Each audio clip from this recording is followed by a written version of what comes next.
नमस्कार साथियों, आपके अपने यूट्यूब चैनल जीनियस एग्रीकल्चर में आपका स्वागत है। आज हम एग्रीकल्चर सुपरवाइज़र पेपर का सॉल्यूशन 4 फरवरी 2024 को जो पेपर आयोजित हुआ था राजस्थान के अंदर कृषि पर्यवेक्षक का, उसकी सबसे सटीक आंसर की जो राजस्थान RSM SSB के द्वारा जो जारी की गई है, वो हम इसका सॉल्यूशन करेंगे। हम एग्रीकल्चर के 60 क्वेश्चंस को देखते हैं और टाइम को न गवाते हुए आगे बढ़ते हैं। तो इसमें पहला क्वेश्चन जो था, निम्न में से किस फसल के लिए पीत सिरा मोजेक रोग पूर्णतः विनाशकारी होता है? ये जो क्वेश्चन था कि ऐसी कौन सी सब्जी है जिसके अंदर पीत सिरा मोजेक वायरस लगता है? तो ये क्वेश्चन था, ऑप्शन में था बैंगन था, बी में था प्याज, सी में भिंडी था, डी में टमाटर था। तो इसका जो करेक्ट जो आंसर होगा वो कौन सा होगा? करेक्ट जो इसका आंसर होगा वो होगा भिंडी। भिंडी एब्लामोसस एस्कुलेंटम जो सब्जियों में सबसे ज़्यादा गुणसूत्र रखने वाली सब्जी होती है और इसका जो कुल होता है वो मालवेसी फैमिली की सब्जी होती है। नेक्स्ट क्वेश्चन की बात करेंगे। दूसरा जो क्वेश्चन पूछा था, राजस्थान में किस स्थान पर अनार उत्कृष्टता केंद्र है? ठीक है, तो ऑप्शन में टोंक था, सिरोही, चूरू या डिंडोलवस्सी। इसका जो करेक्ट आंसर होगा वो कौन सा होगा? डिंडोलवस्सी। ठीक है, नेक्स्ट क्वेश्चन की बात करते हैं। तीसरा जो क्वेश्चन है वो था, निम्न में से एक जीवाणु रोग है। तो जीवाणु से होने वाला रोग दिया था। अब हिंदी में थोड़ा टफली वर्ड का यूज किया है। ठीक है, बोर्ड ने जो पेपर जो जारी किया था कृषि पर्यवेक्षक का, हिंदी के अंदर थोड़े टफ वर्ड डाले गए थे, लेकिन इंग्लिश में इसका जो वर्ड देखेंगे तो बहुत ईजी थे। जैसे रक्त स्रावी पूर्ति जीवरक्षता, इसको कहते हैं हीमोसेप्टिक हेमोराइजिक सेप्टिसीमिया। ठीक है, हेमोराइजिक सेप्टिसीमिया इसको कहते हैं।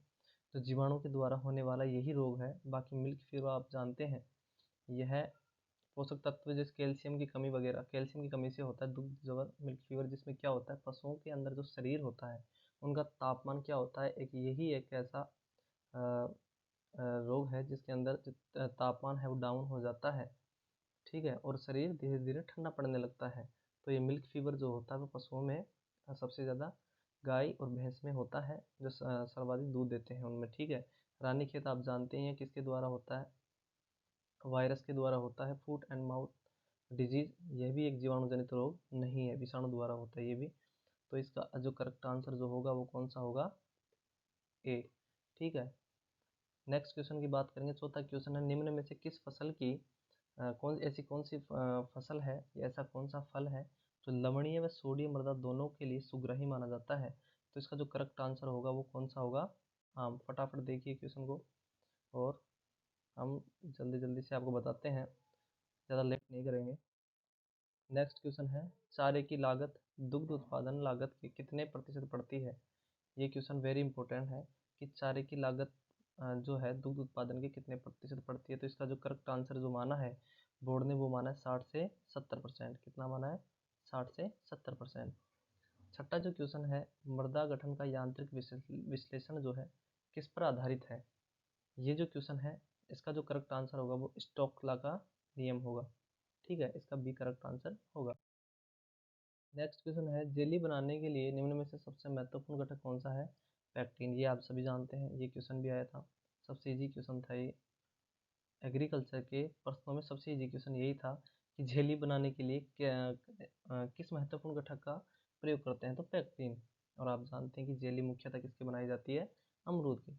बात करें, आठवां क्वेश्चन है, चिकनी मिट्टी के कणों का जो साइज है वो कितना होता है? ध्यान रखना, क्ले जो पार्टिकल्स होते हैं उनका जो साइज होता है वो 0.002 mm से कम होता है हमेशा। तो इसका राइट आंसर क्या होगा? ए होगा। ठीक है, नेक्स्ट है, भारत में 2020-21 में प्रति व्यक्ति दूध दूध की जो उपलब्धता थी वो कितनी थी? तो इसके अंदर जो करेक्ट जो आंसर होगा वो बोर्ड ने जो माना है वो कितना माना है? 444। ठीक है, नेक्स्ट क्वेश्चन में चलते हैं। निम्न में से सम्मिश्र उर्वरक मतलब कॉम्प्लेक्स फर्टिलाइजर कौन सा है? कॉम्प्लेक्स फर्टिलाइजर इसमें अपन को देखना है। तो ध्यान रखना, कॉम्प्लेक्स फर्टिलाइजर का मतलब ये होता है जिसमें दो या दो से अधिक उर्वरक सम्मिलित हों। अब उसमें कौन सा होना चाहिए? प्राथमिक उर्वरक को वरीयता ज़्यादा दी गई है। ठीक है, इसमें प्राथमिक उर्वरक दो या दो से अधिक होने चाहिए, जैसे नाइट्रोजन, फास्फोरस और पोटेशियम का कॉम्प्लेक्स होना चाहिए। ठीक है, क्या सिंगल सुपर फास्फेट में है? नहीं है, सिंगल सुपर फास्फेट केवल एक है, फास्फोरस। यूरिया में नाइट्रोजन, एमओपी में पोटास है, लेकिन डीएपी में कितने हैं? नाइट्रोजन और फास्फोरस। तो इसमें कितने हैं? 2। ओके, नेक्स्ट क्वेश्चन में चलते हैं। सिल्किंग एक प्रजनक अवस्था है जिसे फसल में देखा जा सकता है। सिल्किंग कौन सी फसल में मुख्यतः अपनाई जाती है? कौन सी फसल में ये क्रिया होती है? तो कौन सी में होती है सिल्किंग? मक्का में। ठीक है, नेक्स्ट क्वेश्चन। टीकाकरण द्वारा कौन सी रोग की रोकथाम की जा सकती है? टीकाकरण जो है वो टीकाकरण के द्वारा हम सिर्फ और सिर्फ ब्लैक वाटर, इसके अंदर ऑप्शन में जो है उसके टीकाकरण का निजात पा सकते हैं। ब्लैक वाटर एक ऐसा रोग है जिसको हम क्या करते हैं? टीकाकरण के द्वारा रोक सकते हैं। ठीक है, नेक्स्ट क्वेश्चन है। पिस्सुओं में है, पिस्सुओं के द्वारा कौन से रोग का रोग संचरण होता है? तो इसमें जो करेक्ट आंसर जो माना है, करेक्ट जो आंसर माना है, करेक्ट जो आंसर माना है बोर्ड ने, तो इसका जो करेक्ट आंसर होगा वो होगा बेबियोसिस, नंबर 1।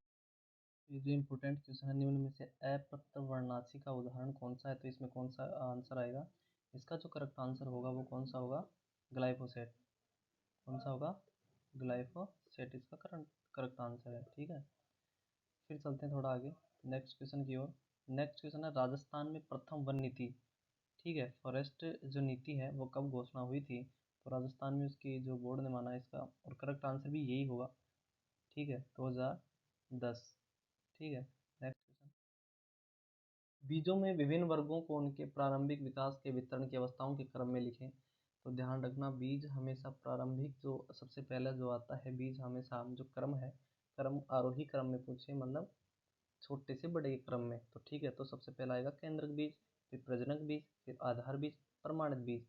केंद्रक जो बीज होता है उसको न्यूक्लियस सीड कहते हैं। प्रजनक बीज को क्या कहते हैं? ब्रीडर सीड कहते हैं। आधार बीज को क्या कहते हैं? फाउंडेशन। प्रमाणित बीज को सर्टिफाइड बीज के नाम से जाना जाता है। ठीक है, तो ये चारों के चारों क्रम क्या है? सही है। ठीक है, नेक्स्ट क्वेश्चन में चलते हैं। 18 जो क्वेश्चन है, राजस्थान में ऐसी कौन सी फसल है जिसको लगाने के लिए नारकोटिक्स जो विभाग है उसकी अनुमति लेनी पड़ती है? तो एक ही वो फसल है पेपेवर सोमनीफेरम, जिसका नाम है अफीम। इसकी अनुमति नारकोटिक्स विभाग की अनुमति लेने के बाद ही हम क्या कर सकते हैं? इसको उगा सकते हैं। ठीक है, इसके किसान को पट्टे दिए जाते हैं खेत के अंदर, और उसकी कुछ मात्रा होती है जो सरकार को क्या करनी पड़ती है? देनी पड़ती है। उसके बाद इसका क्या मिलता है? एक सर्टिफिकेट मिलता है जिसको आप अपने खेत में लगा सकते हैं, पेपेवर सोमनीफेरम। ठीक है, और ये एक ऐसी फसल है जिसको उत्तेजक रूप में काम में लिया जाता है।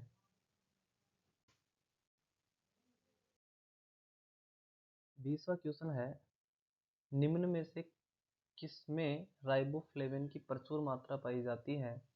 तो ध्यान रखना, ए ऑप्शन था नींबूवंशीय नींबू वर्गीय जो फसलें होती हैं, फल होते हैं, उनमें पाई जाती है राइबोफ्लेविन की, या बेर में पाई जाती है, बील में पाई जाती है, सेब में पाई जाती है। ध्यान रखना, इसका जो करेक्ट आंसर जो होगा वो कौन सा है? करेक्ट आंसर इसका आएगा बील, एगल मार्मेलोस। एगल मार्मेलोस इसका करेक्ट आंसर होगा। ठीक है, नेक्स्ट क्वेश्चन की बात करें।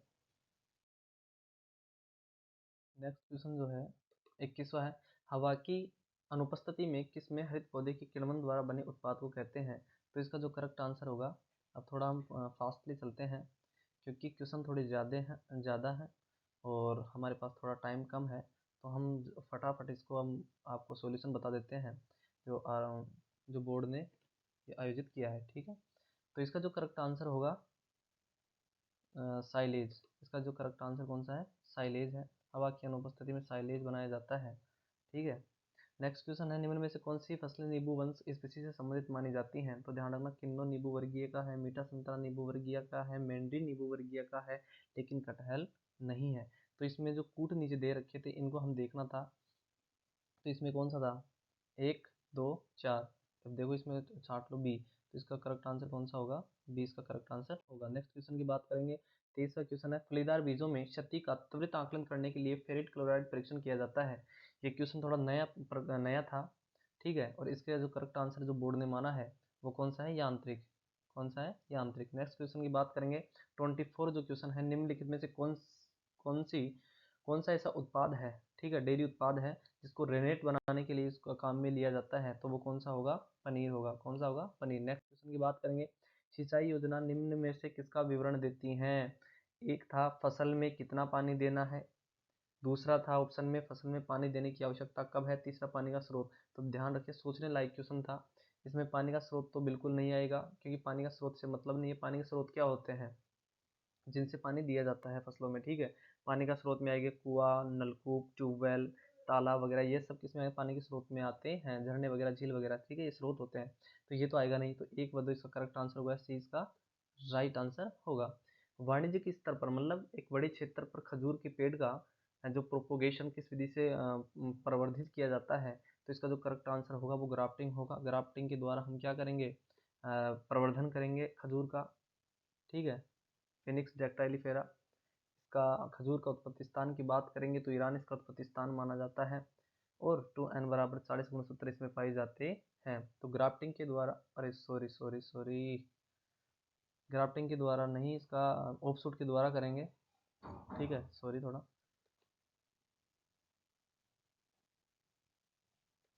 ऑफशूट के द्वारा इसका प्रवर्धन किया जाता है। थोड़ा जल्दी में बोलने में दिक्कत होगी, तो इसका ऑफशूट के द्वारा क्या होगा? इसका प्रवर्धन होता है। और इसका उत्पत्ति स्थान की बात करेंगे, ईरान है। खजूर में 2n बराबर 40 गुणसूत्र पाए जाते हैं, ठीक है। और खजूर में सबसे ज़्यादा कार्बोहाइड्रेट पाई जाती है। कार्बोहाइड्रेट भी कितनी पाई जाती है? लगभग 60 से 62% खजूर के अंदर जो है वो, इसके अंदर कार्बोहाइड्रेट पाई जाती है। खजूर को किस अवस्था में तोड़ा जाता है भारत के अंदर? डोका या खलल अवस्था में इसको तोड़ा जाता है, ठीक है। पूर्णतः मुलायम अवस्था मानी जाती है डोका या खलल अवस्था, ठीक है। नेक्स्ट क्वेश्चन की बात करेंगे, निम्न में से कौन सी प्रजाति के दूध में उच्च वसा मात्रा पाई जाती है? अब देखो, क्वेश्चन ये था, सबको याद था कि दूध में उच्च वसा, सबको याद था भेड़ में पाई जाती है। क्वेश्चन पहले भी एग्रीकल्चर सुपरवाइजर में पूछा गया है। अब की बार फिर 2024 में पेपर में डाल दिया ये क्वेश्चन कि दूध में उच्च वसा किस में पाई जाती है। तो सभी के दिमाग में था कि ऊँट में पाई जाती है। भाई लोगों, ऊँट में नहीं पाई जाती। इसका जो करेक्ट आंसर होगा वो भैंस होगा। भैंस के अंदर बदावरी में भी सबसे ज़्यादा पाई जाती है, 13 से 14% के लगभग इसके अंदर समथिंग, इसमें क्या पाई जाती है? फैट पाई जाती है। तो भैंस में क्या होगा? वसा सबसे ज़्यादा होगी। पहला आएगा भेड़, दूसरा आएगा भैंस। नेक्स्ट क्वेश्चन बात करेंगे, कैक्टस, इंग्लिश में कैक्टस, हिंदी में नागफनी कहते हैं। नागफनी अब कहाँ होगा? यदि दिमाग में थोड़ा सा यदि आ रहा होगा, नागफनी हमेशा उन क्षेत्रों में पनपती है जहाँ पे पानी की मात्रा कम होती है और तापमान ज़्यादा होता है। अब यहाँ देखो, मरुदगिरी क्या, जीरोफाइट, जीरोफाइट ये इसका करेक्ट आंसर होगा। मरुस्थल के अंदर देखेंगे आपको सभी जगह पे लगभग नागफनी मिल जाएगी देखने के लिए। इसमें कांटे पाए जाते हैं। कांटे क्यों पाए जाते हैं? क्योंकि कांटे इसलिए पाए जाते हैं ताकि जो नागफनी है वो अपने जल की क्षति को कम से कम कर सके, वाष्पोत्सर्जन क्या हो, कम से कम हो, इसलिए उसमें मरुद्भिद में सबसे ज़्यादा कैक्टस देखने को मिलती है। नेक्स्ट क्वेश्चन की बात करें, थॉमसन सीडलेस निम्न में से किसकी वैरायटी है? केले की है, या अंगूर की है, या अमरूद की है, सेब की है? तो ध्यान रखना, थॉमसन सीडलेस जो है अंगूर की वैरायटी मानी जाती है। इसका जो करेक्ट आंसर होगा वो कौन सा होगा? बी। ओके, नेक्स्ट क्वेश्चन की बात करेंगे, धान की फसल की अवस्थाओं का सही क्रम लिखिए। अब इसमें क्रम से जचवाया है, ठीक है। क्वेश्चन बहुत मतलब टाइमिंग लगभग इसकी ज़्यादा थी, लेंथी नहीं था पेपर, टाइमिंग ज़्यादा थी, इसलिए ये अब देखो सही उत्तर का चयन कीजिए। तो सबसे ज़्यादा स्टूडेंट इसके अंदर ये, मतलब इसको जचाने के अंदर, ठीक है, कि क्वेश्चन सेट करने के अंदर थोड़ा टाइमिंग ज़्यादा ले लिए। तो लेंथ ही नहीं था पेपर, लेकिन टाइमिंग ज़्यादा थी, ठीक है।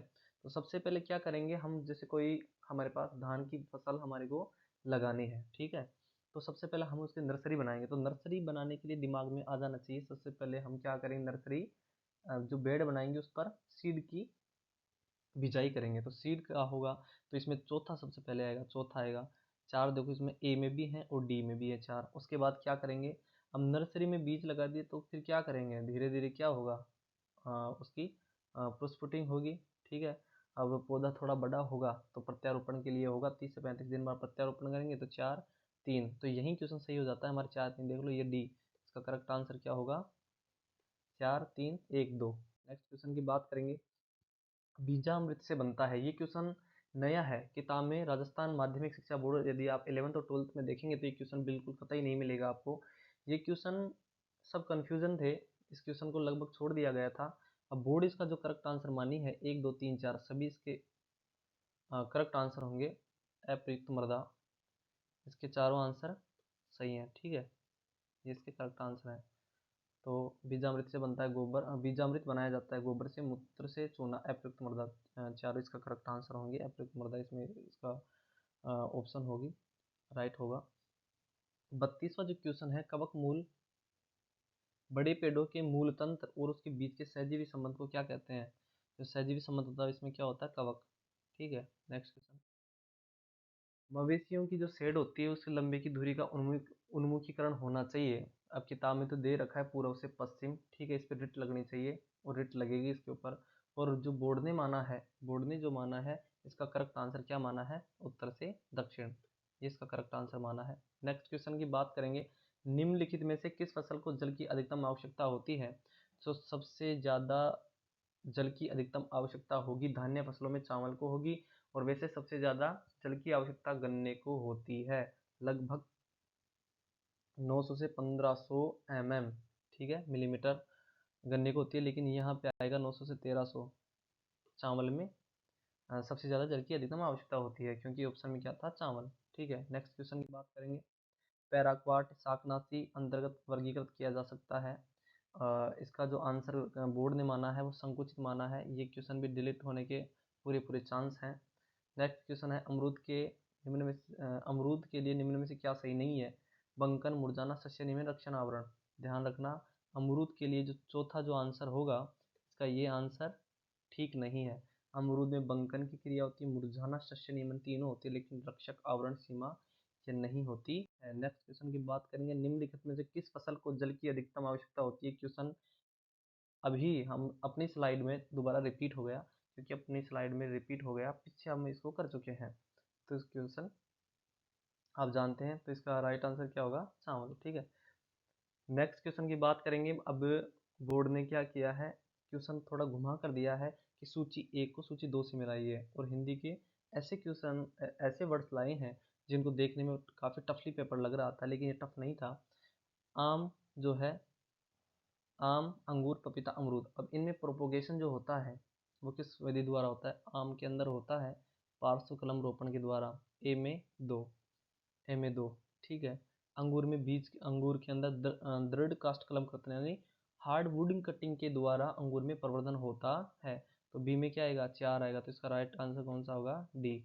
नेक्स्ट क्वेश्चन की बात करेंगे, यदि आप किसी डेयरी गाय जिसका बछड़ा 36 घंटे पहले पैदा हुआ हो, उस गाय का तापमान उत्तेजना बढ़ी हुई हो, कठोर अस्थिर चाल हो, अपना सिर पीछे की ओर मोड़कर बैठी हुई है, तो आप इनमें कौन से उपाय अपनाएंगे? तो इसका आंसर जो माना है, बोर्ड ने माना है 1 2 4, राशन के लिए कैल्शियम का योग, कैल्शियम बोरोप्लेट का टीका देना, और बछड़ा देने से पहले 3 दिन गाय को अंदर दोहन करना, तो इसका 1 2 4 इसका राइट आंसर माना है। ठीक है, नेक्स्ट क्वेश्चन की बात करेंगे, 39वां जो क्वेश्चन है, जल अप्रदन के प्रकारों को उनके प्रभावों के आरोही क्रम में जमाइए। सबसे पहले जो अप्रदन होता है, आप जानते हैं जल अप्रदन के मुख्यतः प्रकार है शीट, सबसे पहला स्प्लिट इरोजन होता है, जिसको बोलते हैं स्प्लिट, मतलब कंकड़ जो होते हैं सबसे पहले उछल के एक स्थान दूसरे दिन चले जाते हैं।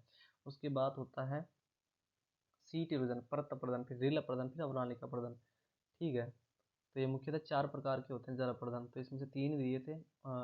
ठीक है, तो 3 में से पहले पहला आएगा, प्रथम आएगा 2, परत अप्रदन, फिर रील अप्रदन, अवनालिका अप्रदन, 2 1 3, तो 2 1 3 इसका बी करेक्ट आंसर हो जाएगा। नेक्स्ट क्वेश्चन की बात करेंगे, सूची 1 को 2 से मिलाना है। बकरी की जो सबसे पहले आपको बकरी, भेड़, गाय, ऊँट दे रखी है, नस्लें दे रखी है, पुंगल, गोमट, सिरोही, मालवी। ठीक है, इनमें से यदि देखना आपको जो आ रही है वो पहले करो। ठीक है, तो मालवी किसकी है? गाय, यदि गाय की आ रही है तो मालवी, तो इसके अंदर क्या आएगा?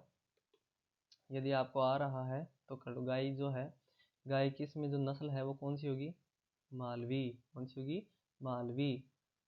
और आपको बकरी की आ रही, बकरी की क्या होगी? सिरोही। बकरी की क्या होगी? सिरोही। अब देखो बकरी की सिरोही, ए में 3, ए में 3 है, ए में भी 3 है। ठीक है, गाय सी में 4 है, सी में 4 देखो, सी में 4 है, इसमें सी में 4 नहीं है, इसमें सी में 4 नहीं, इसमें सी में, तो इसका करेक्ट आंसर कौन सा होगा? सी आंसर हो जाएगा। भेड़ की कौन सी है? भेड़ की पुंगल, ये इसका करेक्ट आंसर होगा। ऊँट की कौन सी है? गोमट, डी में, डी के अंदर दो, डी के अंदर दो। तो बकरी की सिरोही हो गई, भेड़ की पुंगल हो गई, गाय की मालवी हो गई, ऊँट की कौन सी हो गई? गोमट हो गई। तो इसका राइट आंसर कौन सा होगा? बकरी की में ए में तीन, ए में तीन मिलाइए कहाँ है? ए में तीन ये रहा। भेड़ में बी में एक, बी में फर्स्ट, ठीक है। सी में चार, सी में चार, ये इसका करेक्ट आंसर हो जाए। और डी में दो, इसका करेक्ट आंसर कौन सा होगा? सी। कौन सा होगा? सी इसका करेक्ट आंसर होगा दोस्त। आगे चलिए। अब सूची एक पर फिर सूची दो से मिलान का क्वेश्चन आ गया। अब इसमें बहुत शालीनता से, बहुत कंसंट्रेट होकर ये क्वेश्चन बिल्कुल सोल्व करने वाला था। ध्यान रखना, डिपिंग की जो क्रिया होती है, डिपिंग डिपिंग क्या होता है? डिपिंग बाह्य परजीवियों को हटाने के लिए क्रिया की जाती है, डिपिंग, ठीक है। और ड्रेंचिंग, भोगना, आंतरिक परजीवियों को निस्तारण के लिए काम में ली जाती है। स्प्रेइंग या छिड़काव सभी को आता है यार। छिड़काव कब करते हैं? जब रोगाणु को मिटाते हैं, रोगाणुनाशी के रूप में इसका प्रयोग करते हैं। इंजेक्शन कब लगाते हैं? इंजेक्शन टीके के रूप में लगाते हैं। बस इसका करेक्ट आंसर आपको ढूंढना है। ए में क्या आएगा? ए में देखो कहाँ है? चार है, तो ए में चार ढूंढो। शुरुआत में ही मिल गया आपको, आगे जाने की जरूरत है ही नहीं। तो इसमें ए में क्या आएगा? चार आएगा, तो इसका करेक्ट आंसर ए हो जाएगा। नेक्स्ट क्वेश्चन है, सूची ए व सूची दो को मिलान चिन्ह गाजर के अंदर सबसे मात्रा में गाजर के अंदर यदि आपको गुणसूत्र याद है तो सीधा सीधा बन रहा है। गाजर में गुणसूत्रों की संख्या कितनी होती है? 18 होती है, ठीक है। टमाटर में गुणसूत्रों की संख्या कितनी होती है? टमाटर में गुणसूत्रों की संख्या 24 होती है, ठीक है। साधारण प्याज में गुणसूत्रों की संख्या कितनी होती है? 16 होती है। और मटर में आप जानते हैं पाइसम सेटाइवा में गुणसूत्रों की संख्या कितनी होती है? 14 होती है। तो इसका आंसर आप विकल्प आप चयन कर सकते हैं। ए के अंदर क्या आएगा? तीन आएगा, ए में तीन ढूंढो। ए व डी से मतलब है, बी और सी को हटा दीजिए। टमाटर बी में फर्स्ट है, तो बी में फर्स्ट ढूंढो, फर्स्ट ये रहा, तो इसका करेक्ट आंसर ए हो जाएगा। करेक्ट आंसर कौन सा हो जाएगा? ए इसका करेक्ट आंसर हो जाएगा। नेक्स्ट चलो, 43वां क्वेश्चन जो है, ए व सूची को सूची दो से मिलान करना है, तो क्या दिक्कत है? कोई दिक्कत नहीं। एल्कोहल जो टेस्ट है, एल्कोहल जो टेस्ट है वो दूध की उष्मा स्थिरता को मापने के लिए इसका प्रयोग करते हैं, ठीक है। सीओबी टेस्ट जो है वो क्या करते हैं? दूध की निधानी आयु निर्धारित ज्ञात करने के लिए करते हैं। सीडीमेंट टेस्ट क्या करते हैं? दूध में अशुद्धता और मिट्टी की मिलावट है उसकी जांच करने के लिए करते हैं। हंसा टेस्ट जो होता है गाय के दूध में भैंस के दूध की मिलावट ज्ञात करने के लिए करते हैं। इसका जो करेक्ट आंसर होगा ए के अंदर क्या होगा? तीसरा होगा। ए के अंदर तीसरा कौन सा है? ए। इसका करेक्ट आंसर ए ही मिल गया, तो आगे जाने की जरूरत अपने को है ही नहीं है। Next question. अब हमारे को वही मिलान चिन्ह करने हैं। सूची एक को सूची दो से मिलाना है, तो क्या दिक्कत है? मिला देंगे क्या? अभी तुरंत यूँ मिलाते हैं। चावल का क्या है? Oryza sativa, Oryza sativa. इसका वानस्पतिक नाम। मूंगफली का क्या है? एराकिस हाइपोजिया, एराकिस हाइपोजिया। गेहूं का वानस्पतिक नाम क्या है? गेहूं का वानस्पतिक नाम ट्रिटिकम मेसिटिवम, ठीक है। पोएसिया घासकुल इसकी कुल माना जाता है। कपास का वानस्पतिक नाम क्या? गोसिपियम स्पीसीज, गोसिपियम स्पीसीज ये रहा, ठीक है। तो इसका करेक्ट आंसर हो जाएंगे। तो चावल में तीन, ए में तीन, अब अपने को मतलब सी और डी से है, देख लीजिएगा। मूंगफली बी में पाँच, बी में पाँच, ये थोड़ा मिस, यहाँ मिस हो गया। मूंगफली जो है बी में एराकिस हाइपोजिया, इसमें यहाँ पाँच कर लेना, यहाँ पाँच आएगा, यहाँ पाँच कर लेना, पाँच, ठीक है। Five, five. और गेहूं का आप जानते हैं, गेहूं में फर्स्ट है और कपास में दूसरा है, तो इसका राइट आंसर कौन सा हो जाएगा?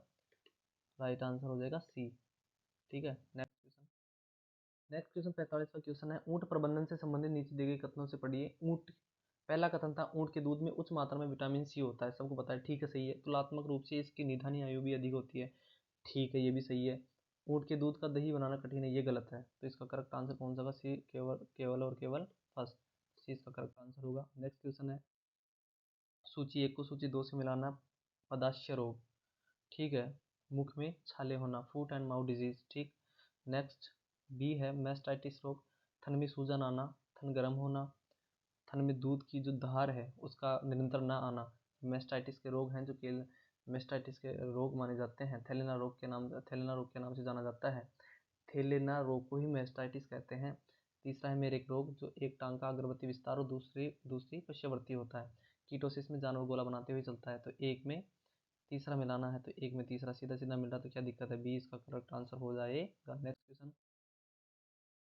सूची एक को सूची दो से मिलाना है। यूरिया के अंदर आप जानते हैं कि कितना परसेंट नाइट्रोजन पाई जाती है, तो 46%। कितना पाई जाती है, 46% नाइट्रोजन पाई जाती है। सोडियम नाइट्रेट में 16% नाइट्रोजन होती है।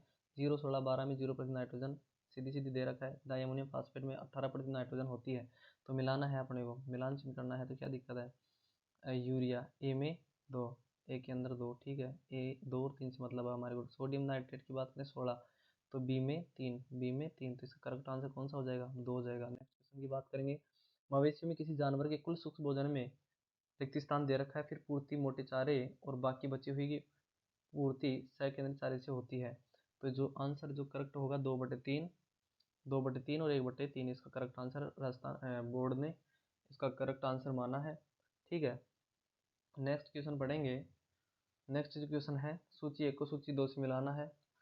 सूची एक को सूची दो से मिलाना है। आम आम के अंदर इसमें मूल व्रंत है, मूल व्रंत को छाट कर अपने को यहाँ मिलान चिन्ह करना है। तो सबसे पहले मिलाइए, क्या दिक्कत है। चलो, आम जो है, आम के अंदर ओल्यूर मूल व्रंत का प्रयोग करते हैं। किसका प्रयोग करते हैं, ओल्यूर मूल व्रंत का प्रयोग करते हैं। अंगूर के अंदर किसका करते हैं, अंगूर, अंगूर का छोड़ो थोड़ा, जो आता है वो पहले करो। बेर में क्या करते हैं, जिजीफस न्यूमिलेरिया, ठीक है, जिजीफस न्यूमिलेरिया का प्रयोग करते हैं। बात करें मीठा संतरा की, किस में प्रयोग करते हैं, रुक्ष नींबू में, और अंगूर का 110 आर का प्रयोग, मूलवंत का प्रयोग करते हैं। नेक्स्ट क्वेश्चन की बात करेंगे, सूची एक को सूची दो से मिलाना है। 50वां क्वेश्चन में आ गए हम।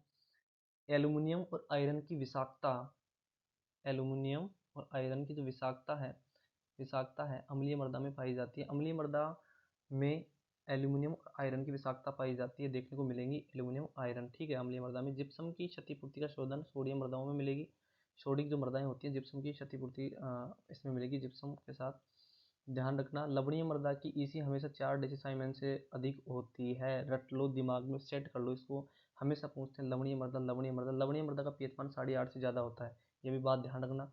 कुछ कैल्शियम कार्बोनेट में कैल्शियम है मृदा, यानी कैल्शियम का योग जिसमें होगा कैल्शियम कार्बोनेट मृदा कहलाएगी। तो ए में क्या आएगा, ए में 3, ए में 3, ए व सी इसमें, और बी व सी देख लो। तो जिप्सम की क्षतिपूर्ति यानी बी में फर्स्ट, बी में एक, बी में एक, सी ये रहा, ठीक है, सी में 2, सी में 2, ठीक, डी में 4, डी में 4, तो इसका करेक्ट आंसर कौन सा हो जाएगा, सी इसका करेक्ट आंसर हो जाएगा। ये करेक्ट आंसर हो गया इसका सी, ठीक है। नेक्स्ट,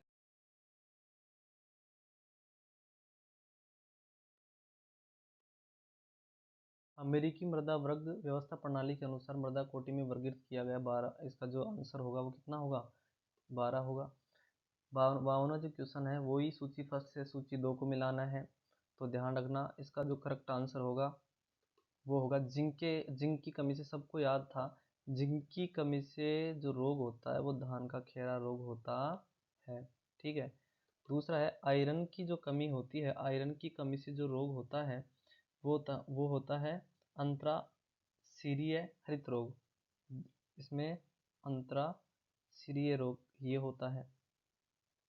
फिर जो तीसरा था मैग्नीज की कमी से जो होता है रोग, मैग्नीज की कमी से कौन सा रोग होता है, गन्ने का फसल नाशक रोग, ठीक है, ये इसका आंसर होगा। जो के होगा, पोटेशियम की कमी से कौन सा रोग होता है, तो पोटेशियम कमी से कौन सा रोग होता है, पोटेशियम की कमी से जो रोग होता है वो कौन सा होगा, प्रच्छन्न क्षुधा, ये इसमें करेक्ट आंसर माना है। नेक्स्ट क्वेश्चन की बात करेंगे। नेक्स्ट जो क्वेश्चन है वो है, गाय के दूध से प्राप्त शाकाहारी आहार में क्या प्राप्त होता है। तो करेक्ट जो बोर्ड ने आंसर माना है, प्रोटीन को करेक्ट आंसर इसमें माना है, ठीक है, और इसका केवल और केवल 2 इसका राइट आंसर होगा। नेक्स्ट क्वेश्चन की बात करेंगे। सूची एक को सूची दो से मिला, दूध का ठंडा होना, दूध सिर्फ और सिर्फ 4 से 5 डिग्री सेंटीग्रेड तापमान पर ठंडा होता है। एक का 3 मिलाइए, सबसे पहले एक का 3 मिलाइए, एक का 3 यही मिल गया तो यही ठीक होगा, तो यही इसका करेक्ट आंसर हो जाएगा। बी में 4।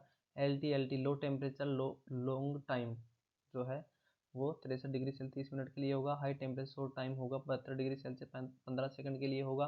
VST जो पास्चुरीकरण होगा वो 135, मतलब हाई टेम्परेचर पे गर्म दूध को करते हैं 135 से 150 डिग्री सेल्सियस ओनली 1 से 4 सेकंड के लिए करते हैं। 54वां जो क्वेश्चन है, सूची 1 को सूची 2 से वही मिलाना है। इधर सब्जियों की फसलें दे रखी हैं, इधर इनकी किस्में दे रखी हैं। तो गाजर की जो वैरायटी है वो गाजर की वैरायटी अपने को क्या करनी है, छांटनी है। तो गाजर की जो वैरायटी है इसके अंदर वो देखो, गाजर की जो वैरायटी है वो कौन सी है, पूसा असिता, ये गाजर की वैरायटी है। फूल गोभी की वैरायटी की बात करें तो फूल गोभी की जो वैरायटी होगी वो पूसा मेघना होगी। कौन सी होगी, पूसा मेघना होगी, ठीक है। भिंडी की जो वैरायटी होगी वो अर्का अनामिका होगी। कौन सी होगी, अर्का अनामिका। लहसुन की जो वैरायटी होगी भीमा पर्पल, ठीक है। तो ए के अंदर 3, ए के अंदर 3, फूल गोभी में 4, तो 4, तो ए इसका करेक्ट आंसर हो जाएगा, ठीक है। ए इसका करेक्ट आंसर हो जाएगा, इसका करेक्ट आंसर होगा। मक्का की फसल में होने वाली वृद्धि की अवस्थाओं का सही जो क्रम होगा वो होगा 1 3 2 4, 1 3 2 4, इसका जो राइट आंसर होगा वो होगा 1 2 3 4। कौन सा होगा, 1 2 3 4, 1 3 2 4, सॉरी 1 3 2 4 इसका राइट आंसर होगा। कैसे, मैं बताता हूँ आपको। देखो, सबसे पहले जो अवस्था होगी रोपण, रोपेंगे, ठीक है, रोपाई करेंगे। फिर आएगी गुच्छे बनना, गुच्छे बनेंगे। गुच्छों के बाद में तो सिल्किंग टेंसलिंग की अवस्था आती है मेरे दोस्त। फिर सिल्किंग बनेगी, लास्ट में सारी परिपक्वता बनेगी।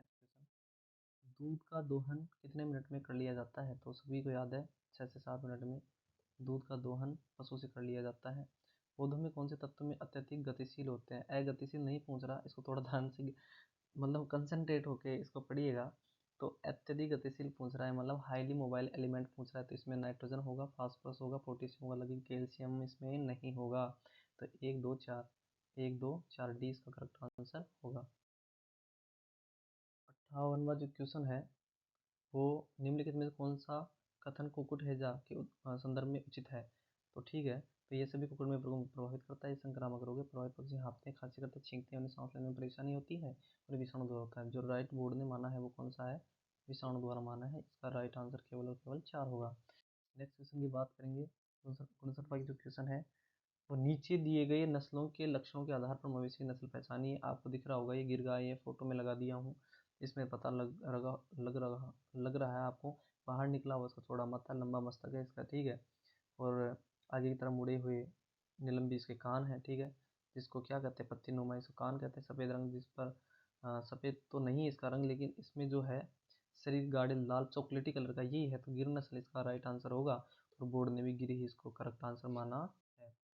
60वां जो क्वेश्चन है, मैदानों में क्षेत्रों में उगाए जाने वाले प्याज के प्रकारों का वर्गीकरण इस रूप में वर्गीकृत किया गया है। ध्यान रखना, प्याज सिर्फ और सिर्फ अल्प प्रदीप्ति काले एक प्रकार का माना जाता है। और एक क्वेश्चन जो अपने एक्स्ट्रा में आ गया था वो ये है, एक एक्स्ट्रा क्वेश्चन जो है पीछे हम लगा दिए थे वो, किस फसल में सबसे ज़्यादा जल की अधिकतम आवश्यकता, उसकी जगह पे ये है। पूसा प्रगति एक मुख्य, पूसा प्रगति का एक प्रमुख प्रकार है।